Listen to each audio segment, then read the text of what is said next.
GM everyone, welcome to Do Your Own Research podcast show.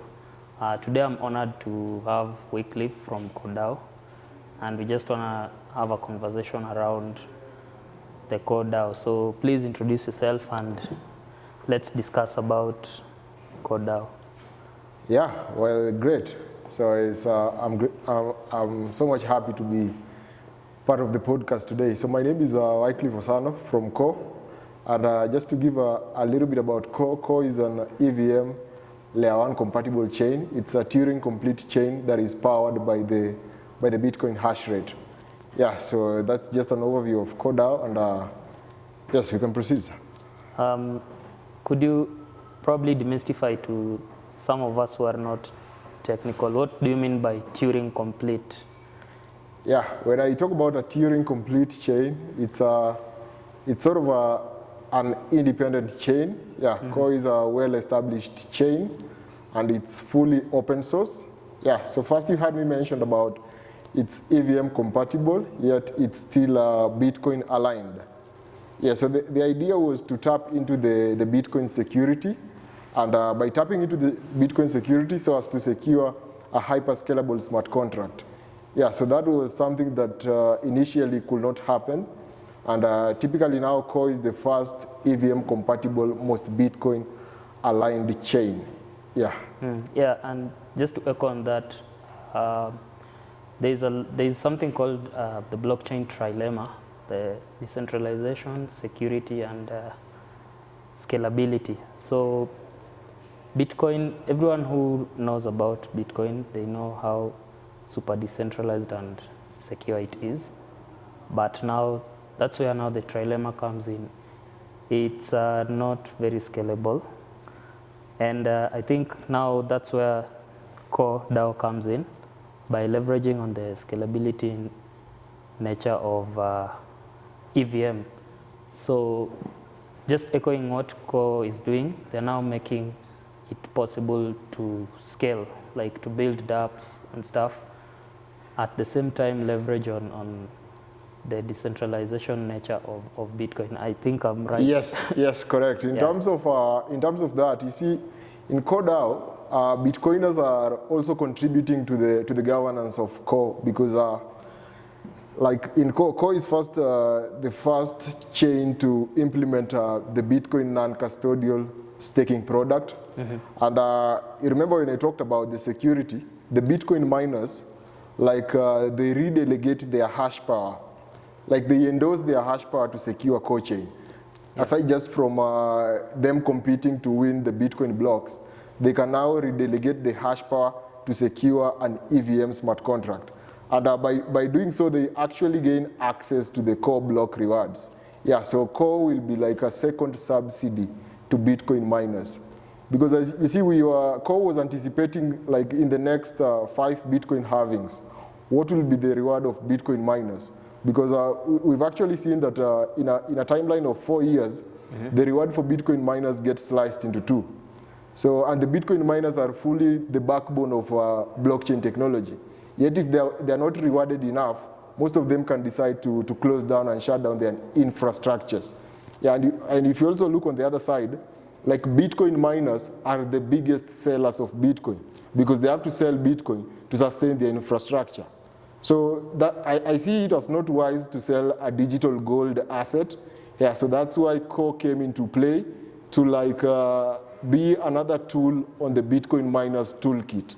Yeah, so for when the Bitcoin miners they win the Bitcoin block reward, they can as well decide to time lock the Bitcoin and relay the hashes or message the hashes to Core chain, as well as they access now the Core block rewards. So they can both be rewarded in terms of Bitcoin and Core. So they secure both Core and Bitcoin. And that is something revolutionary to sustain Bitcoin miners for the long run, because apparently now it's typically less than 2 million Bitcoins left to be mined. And we can see that now we have institutional adoptions of mining. Many institutions now want to mine Bitcoin, meaning it's so much valuable that it becomes scarce. And if the rewards after 4 years get halved, like we saw this year, it was this year in April, we saw the Bitcoin halving event happening, and it sliced the block reward to from 6.25, yeah, roughly 6.25 to now 3.125. So in the next halving, that will be like 1 point something. So in the second and the third halving, there will be minimal Bitcoin block rewards, and that is why Core is coming into play to sustain Bitcoin miners for the long run. So Core has a hard capped supply of 2.1 billion. And apparently there was an airdrop for like 2 years, and Core went live last year on February, and the airdrop like ended at a supply of 525 million, and apparently now the remaining Core block rewards are bound and sustained to be issued for a period of 81 years, and typically 2 years down the line. So we are remaining with roughly 79 years. So 79 years, again, adding to the Bitcoin miners' reward, will fully champion blockchain technology. And yes, I can't wait to see what 2025 has to offer, because most Bitcoin utilities are now being unlocked on Core. Yeah, so I'm also a big believer that despite being an EVM developer or coming from Solana or any other chain, we must come to a solid agreement that Bitcoin is the king in the space. So Bitcoin has to be powered by all these chains for blockchain to remain sustainable. And that is why Core came into play. Yes.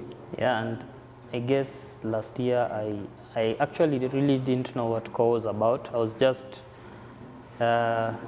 buying some of the cores and holding them and just doing a lot of stuff on them.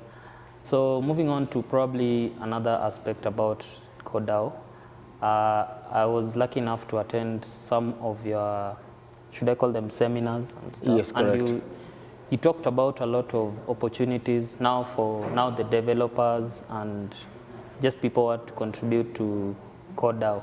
Yes. Could we also just touch on the available opportunities, trainings? Yes.